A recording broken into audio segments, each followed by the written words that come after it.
Hey, welcome back to the Field and Faith Podcast. I'm your host, Chris Barr, and join with me as always, Luke D. And today we're going to dive into something that none of us can stop, the aging process. Getting older as a man, obviously we're not the oldest people on the planet. I'm only 37, you're 36? 36, but in a 60-year-old body. Yeah, you've had a harder time aging than I have. You just had more health issues recently, right? Yeah, it's like a never-ending cycle. That started when I was 32 of the real cycle of crap, but we'll talk about that soon. So we're going to get into all of that. And it's just the one thing that we can reflect back on our old life and things that we used to be able to do. And I'm quickly realizing the things that I think I can still do, I can't do.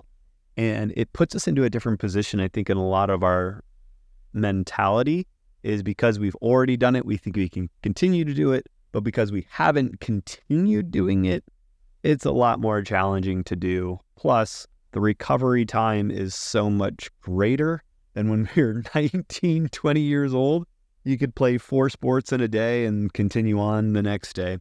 But now you go for a half-mile run and everything hurts if you're not already running on a consistent basis. So let's dive right into it, Luke. Let's go into your health. Totally. Yeah, it's a fun subject. Actually, I'm going to throw this out here before I even tell the health story. But, what's funny is I've always been freakishly strong, right? And I won't say what we call it, but I've been freakishly strong for a long time. And as I've gotten older, there's always like one thing per year where I'm like, I can lift that. And I prove to myself that I'm still young enough and still strong enough to be able to pick something up. And I think it was like last year, I found this tree trunk that somebody was getting rid of in their front yard. And this thing is probably it's got to be at least 500 pounds because it was fresh at the time. It was like 500 pounds. And I saw it and I'm like, I'm taking that home. I'm going to turn that into something. I'm going to cut it up and do whatever with it. And I was like, all right, I have my daughter in the car. She's obviously not going to help me with this, nor is capable. How do I get this in the back of my 4-wheel drive truck?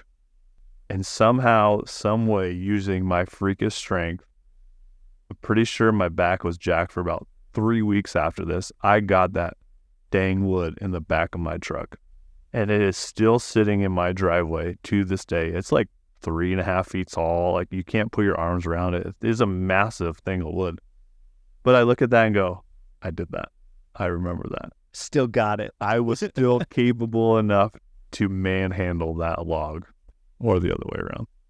And I would have broke my back on that because my back bends and curves in all the wrong places.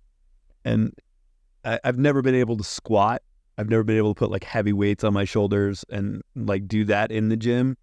So like I've always had to do it to where it's like the barbell is like below me in a weird squat fashion, but I can never put weight on my shoulders just because the way that my back bends, I feel like it would snap in half. And people are like, oh, you just got to train it. Be like, or end up in the hospital. And now that I'm 37, I'm not going back on it. I'll do a leg press over going in and doing anything else or lunges or whatever to not do it. But that is the joy of aging. So before, obviously, we get in, being 37 years old, I've got a full history of trying to do things over the course of my life. I've run marathons, half marathons. I did triathlons for a little bit. The longest one that I'd ever done was a half Ironman. Cycling, biking, hiking, running, swimming, all of the things and everything in between. I still feel like in my head I can do all these things. Until like this morning, I took my dog for a walk and then decided, oh, we're going to go for a little run. And that little run turned into achy knees, sore hips after about 200 yards. And I just realized either I've got to continue with this little by little until all of the pain and growing pains of exercise are away. Otherwise, I just need to face the reality that I'm not 20 anymore. Which is funny, right? If you actually look at like man as a whole, it doesn't matter what age you are.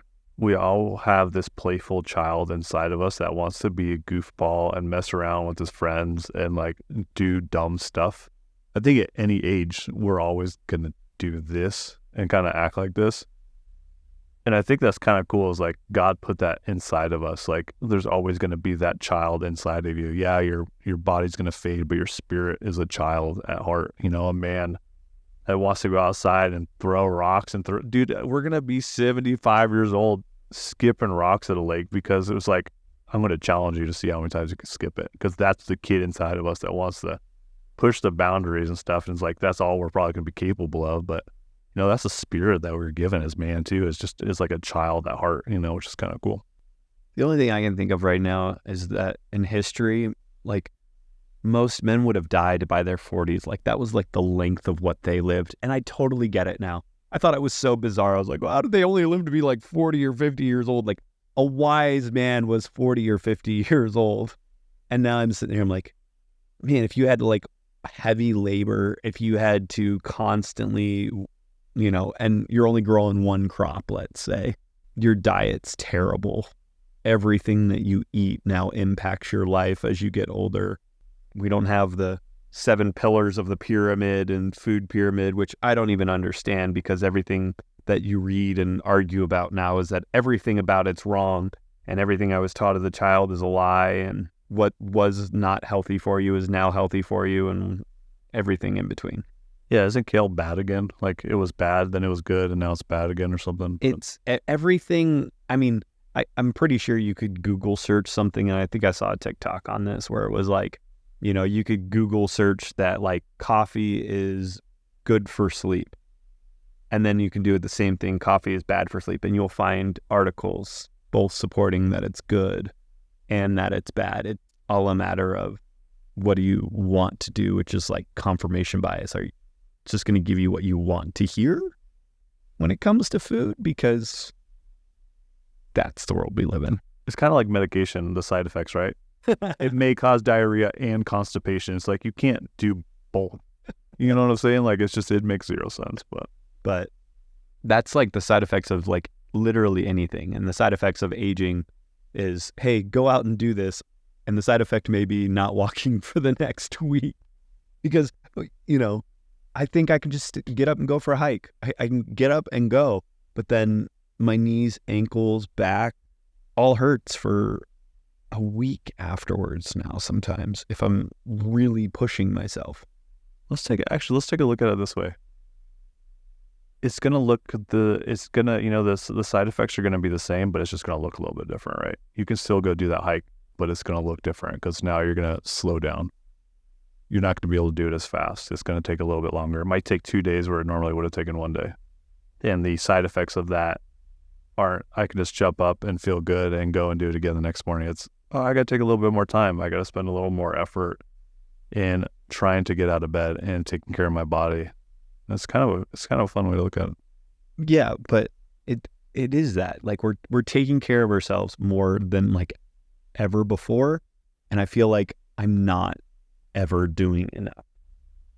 Well, you know, science says that once you hit 30, that's your peak, your physical peak, and from there your body starts to decline. You know what I mean? So it's like it's happening fast. In theory, after 30, you really can't do much more than try to maintain whatever it may be the best of your ability. You know. Well, I don't want to hear about science today, Luke, and all the things that can benefit me, because then it means I have to buy more products. It means I have to actually go look into multivitamins and everything in between. And I just don't want to do it. I still feel like I'm there. I still feel like I should be getting what I need from food. I still feel like I don't need all of the extra medications. But am I willfully ignorant? No, you're trying to delay the inevitable, you know, like here, I'll talk about my health stuff now because I think it goes along with that, right? So I'm 36, 32, I found out that I have deep vein thrombosis. If you've ever seen those old men walking around that have the stockings up to their knees and they're wearing shorts and flip-flops, I have that disorder. You know, typically it's something that affects older people, but I have the hereditary version of it. So it was a really terrible check of like, okay, you're 32 years old and you have the same thing that these 70-year-old men have. And you're supposed to wear these stockings every day. And I have to go through these procedures now every 2 years, which basically if I want to like go on a hike and prepare myself for something, like I would like to do the Grand Canyon eventually. But realistically, I probably will never get to do it because every 2 years my veins get burned from the inside out and get injected to kill them all so they can restart over, and I lose almost all my strength and abilities every 2 years for the rest of my life. And I choose not to wear the stockings because I don't want to be that guy wearing skin-colored stockings and shorts and look like the old guy, man. I just don't want to do it. You just don't want to be seen out there, yeah, with the with the pantyhose or whatever they are. Basically, that's what it is. Yeah. It's male pantyhose, man. And like, it helps. It helps my legs out and stuff. And like, I get cramps all the time if I don't wear them because the blood's not flowing right. Like, dude, in my 20s, I would have never have even contemplated that I would have to be wearing stockings every day as a dude. And like, I can't go on a hike without wearing them.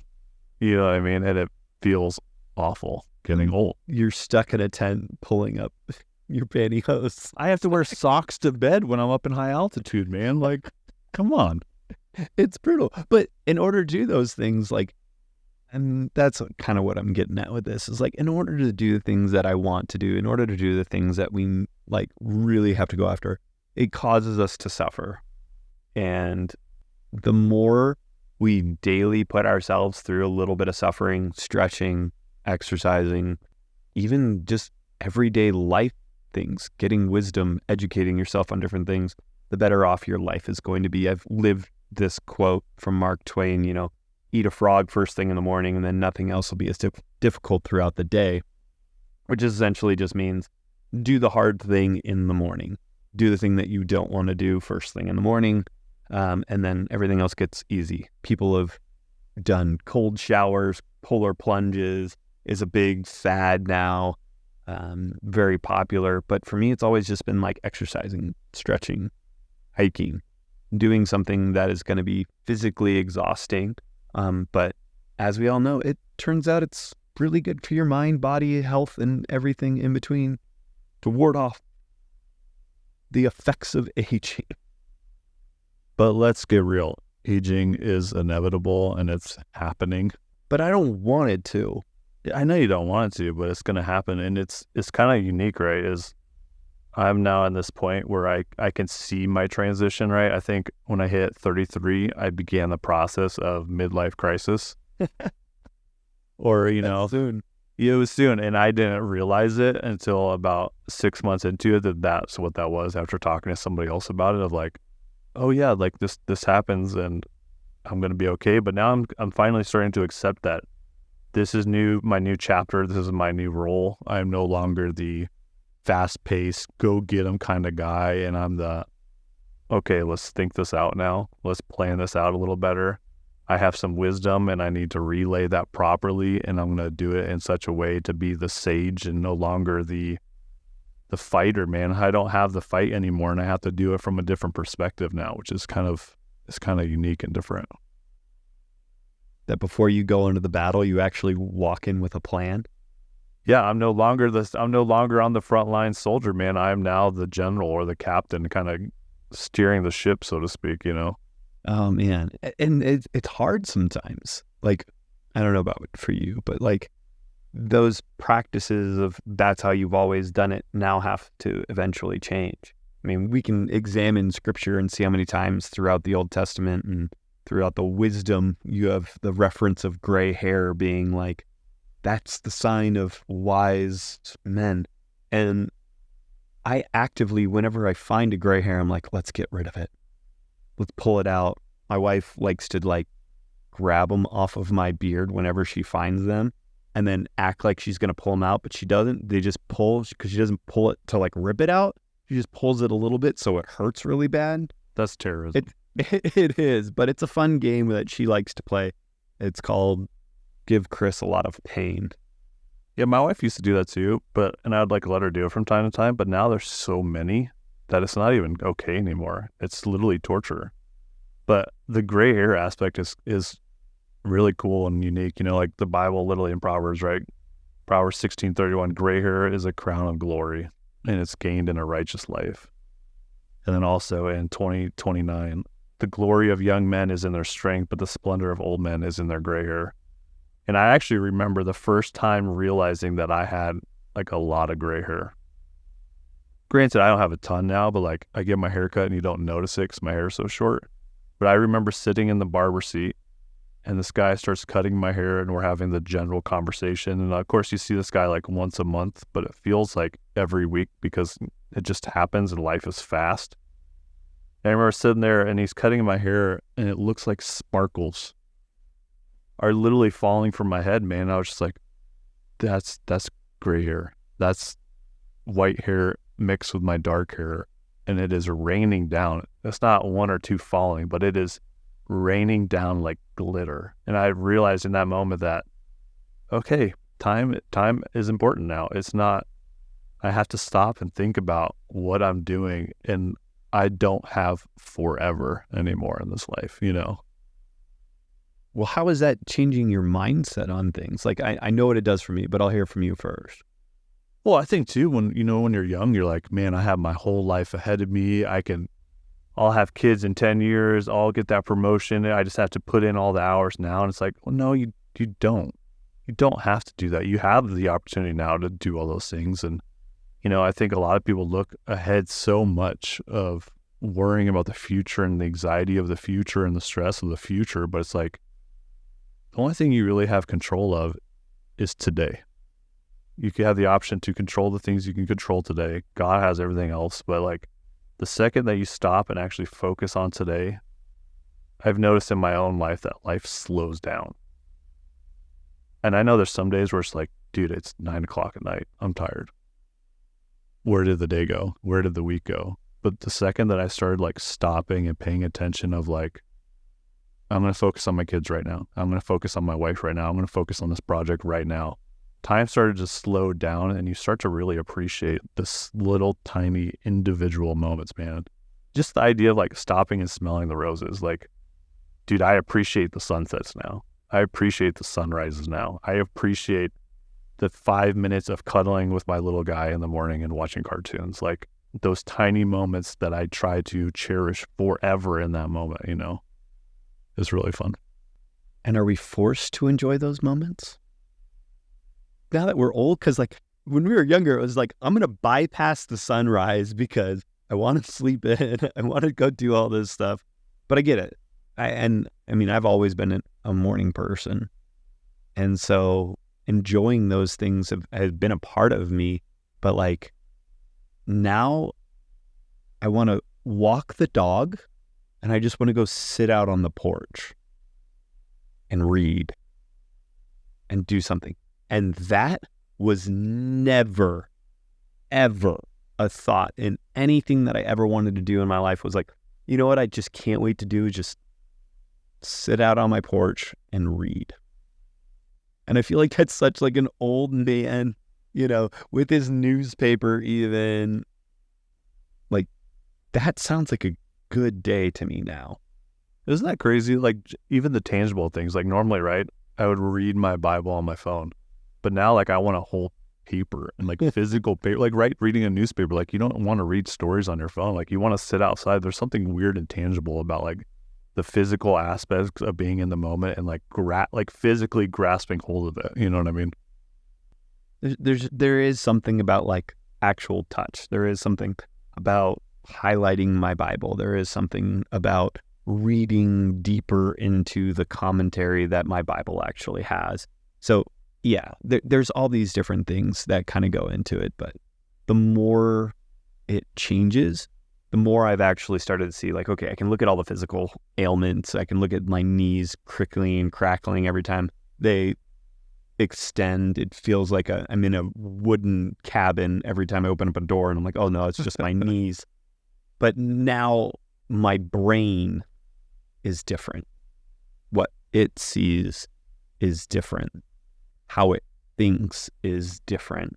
And how many times would I have done something rash or stupid when I was younger? And now I'm like, because I've done it wrong so many times, now I'm doing things differently. Even though it's like the same mundane things, I repurposed life to make it more meaningful. Yeah, that's a good way to look at it. Yeah, I know, even like yesterday, man, I dealt with some crap. And my old, younger self, less wise self, would have easily blasted back at the person and like started an argument and would have lost years of a relationship because of it. Because I guarantee you would have separated ways and like not talked to each other after that. But instead, I was like, all right, God, I'm giving this to you. I know I can do this. You can do this. I'm going to sit back. I'm going to pray about this. I'm going to take a little bit of time to actually think about what I'm doing, which I wouldn't have done when I was younger. Just acted. And responded in such a way that I normally wouldn't have responded to, as the old man in me is coming out. And now everything is fine. Everything is reconciled. And I didn't lose that relationship. I didn't lose that time that would have taken rebuilding it. And I think that's what's cool too about my walk and general faith, dude. It's like, usually you're like, oh yeah, we're going to save souls and we're going to do this many. But now it's like, how many can I save in the next 20 years? Because what if I have 10 years left? What if I have 5 years left? How many souls can I save? And it's looking at like counting down instead of like looking to the future. Now I'm counting downwards instead of counting upwards, you know? And it's a really fun way to look at it, because it's like, I have this much time left. I got to go.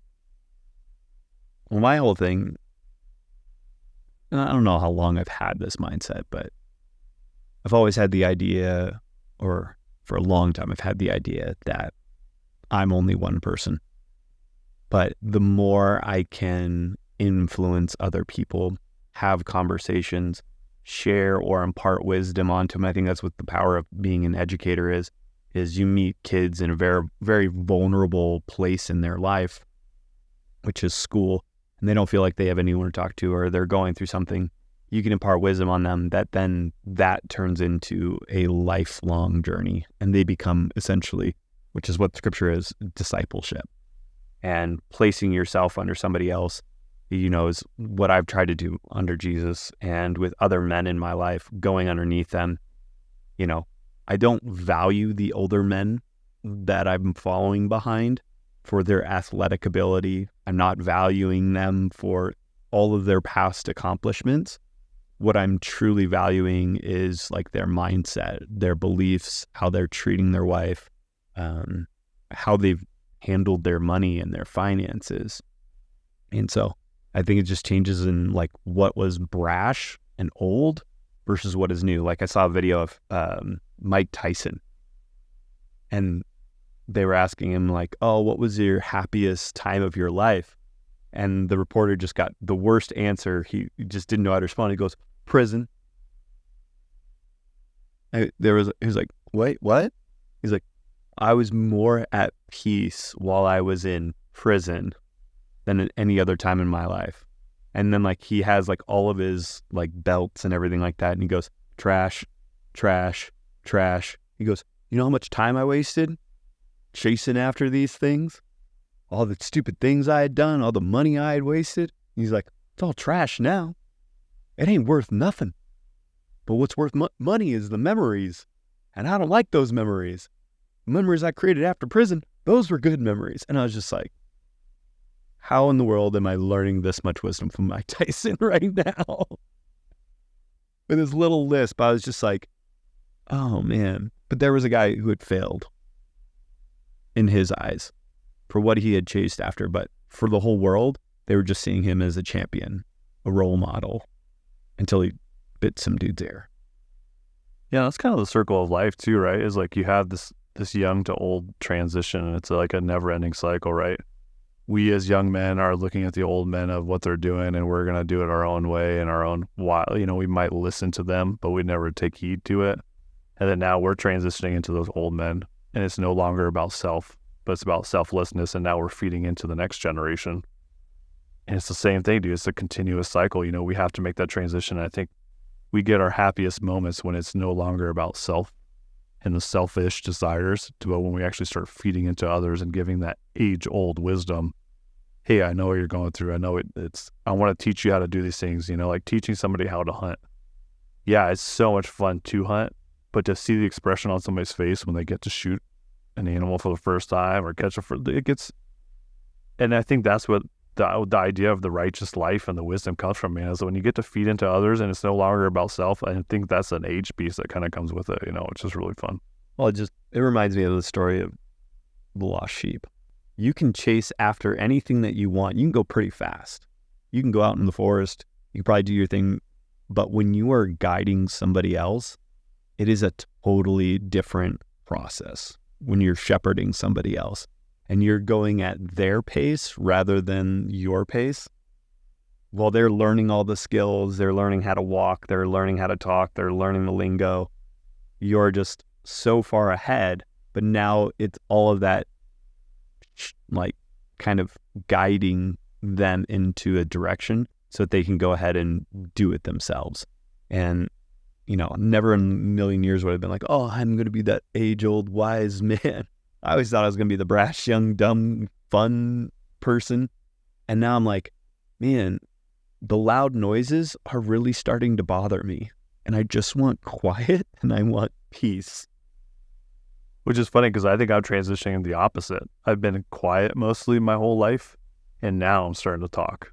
Because now I feel like I actually have wisdom and time spent in trials and errors and all that life lessons.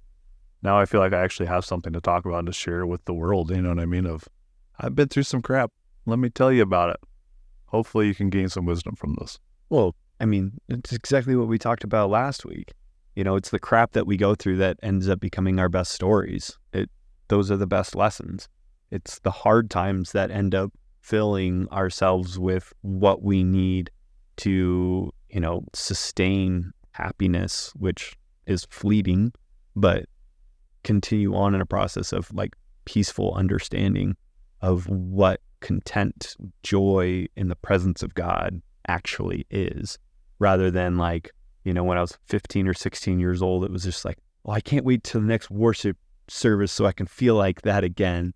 When are we going to be jumping up again at like youth camp? It was always the thing that we told the kids, like, hey, you guys are going to have these amazing camp experiences, but when you get back home is when the relationship really begins. And like kids all have like depression after camp because they're like, I want to go back to the mountain. I want to go back to camp. And it's just like, how do we take what we've gained into every portion of our lives? Yeah. Actually, I just got back from a men's retreat, and yeah, I did. And yeah, it was freaking awesome, man. And of course, it's the same thing. You're driving down the mountain, just high as a kite on spirit, man. And then you get home and, life starts kicking you in the balls. So let's just be real about it. And I think one thing that's different about this one versus others is, I've more or less God's numbered my days, and I truly appreciate that, because now I actually look at each day as a gift, where usually I'd bypass it and be like, all right, what do I got to do next week? Oh gosh, this is going to suck. And now it's like, dude, I wake up in the morning. God, thank you. I don't deserve today. I woke up with a breath in my lungs and a song in my head, and I'm singing right now, and this is good, and it's changed in me in that of, thank you, I have today, and today is a blessing. And I've had a lot of days, and I've had a lot of sunrises and sunsets, and it's something to appreciate. And it's the good and the bad of each. Yes. Yeah. And then when I hit 65, I told my wife to put me out to pasture because I don't want to be that old. So on an awkward conversation, do you like, because I've always jokingly, because I said it when I was younger, I was like, I want to not live past 70. I feel like everyone over 70, they just can't move. But now I'm like thinking about like, maybe I just need to sit down with young people and be like, hey, young buck, come over here. Let's have a conversation. Rather than like what I am now, or what I was when I was younger, which is go out and do everything. Go out and play softball 2-3 nights a week, then do indoor soccer, and then on the weekends volunteer how many hours. It's just like, maybe the good quality conversation that you're having with your spouse or your son or your daughter is way more valuable than running around sometimes with them or something like that. Yeah. We just like looking at financials and talking to people about like retiring and that kind of stuff. Like, man, don't wait to retire to live life. Like, God gave you life here and now and a plan and a purpose. You have right now this singular opportunity to change your life and to do something different. And it'll change your future. And it'll change the future of all the people around you, man. And it's got to go after it. That's why, I mean, I think my wife and I have committed to like trying to go on vacation. And I feel like the old man where she's just like, hey, I was talking to so-and-so and I'd really like to do a Panama cruise. And I'm like, oh, I don't know if I could take off. And then I'm like, wait a second. Younger me would be like, yes, 10 days off of work. We'll schedule that. And I'm like, oh, but there's so many things to do. I got to make sure X, Y, and Z. And I'm like, but when you're older, I struggle with like getting up and having the energy to like do it now. What am I going to be like at 65, 70 when retirement is taking place? Like, I'm definitely not going to want to get up and run around and go do all those things. So it's like, I've got to do it now. I've got to impart wisdom. I've got to start doing those things so I can look back and be like, when I was your age, and like just sit down with the wisdom because of where I've been. Yeah, I got 20 good years left in me to hunt elk. And I look for the time that I get to hunt sheep, you know what I mean? And I don't want to be 6 years old hoping for an elk, you know what I mean? Like, I don't have it in me and I don't want to wait till then. I want to enjoy it now. I'm going to put in for other hunts and I'm going to do whatever I can to get outside. And we don't got forever. That's real. I mean, we got forever in heaven, but we don't have forever here. Well, God has placed eternity in our hearts. Boom. Boom. It'll be a good time once that all comes. All right. You're going to end us off today with a story? Yeah, I'll tell a story. Because I did one last week. Well, that's fine. We talked about elk hunting. I'll talk about my first and only elk kill, which is a good story. I could talk crap about some people during. Well, I mean, you don't have any other good story because this is your only. That's not my only. You said it's your first elk. Yeah. So it's your first and your only. I'm allowed to give you a hard time. I got turkey and deer. Get out of here. And ducks and whatever else. But So we go to our spot. We have the spot. We've gotten elk here 9 out of 10 years, which is a big deal. Like for those of you guys that have honey holes, you hate it when people go to your honey holes, but we're in this spot. We get there super early before the sun's up. And of course, those big, beautiful butterscotch bodies. You can see those things in the dark coming down the mountain. And we're sitting there. Describe an elk as a butterscotch body. Dude, one of the greatest things my cousin said, butterscotch butts drive me nuts, man. You hunters out there, you hunters know what I'm talking about. And so we're sitting on the hill. There's 2 of us that have tags. We see elk coming down the mountain. I'm on one side of the hill. Our buddy's on the other side of the hill. We're like 25 yards apart. We can't see each other and we can't see the same stuff on each other's hills, right? Because we're kind of in this V-shaped mountain range. But we're like 25 yards apart and there's trees between us and bushes and stuff. And so luckily we have service and we're texting each other. All right, dude, I know you got a bull on your side. I got a bull on my side. Let's text each other when you're ready to shoot. Okay? Cool. Things are set. Watching my elk come down the hill. He's walking perfectly fine. And then all of a sudden he starts veering to my left towards the other guy's side of the hill. And I'm like, okay, this is not okay. He's already got bulls over there. Now my guy's going off. So I'm like getting settled on. I'm getting ready to take a shot. He's at like 350 yards. And he pops behind a bush. Now, he's behind this bush.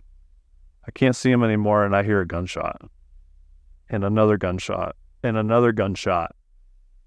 And now I'm freaking out because our buddy's shooting at his elk. Did not warn me or prepare me.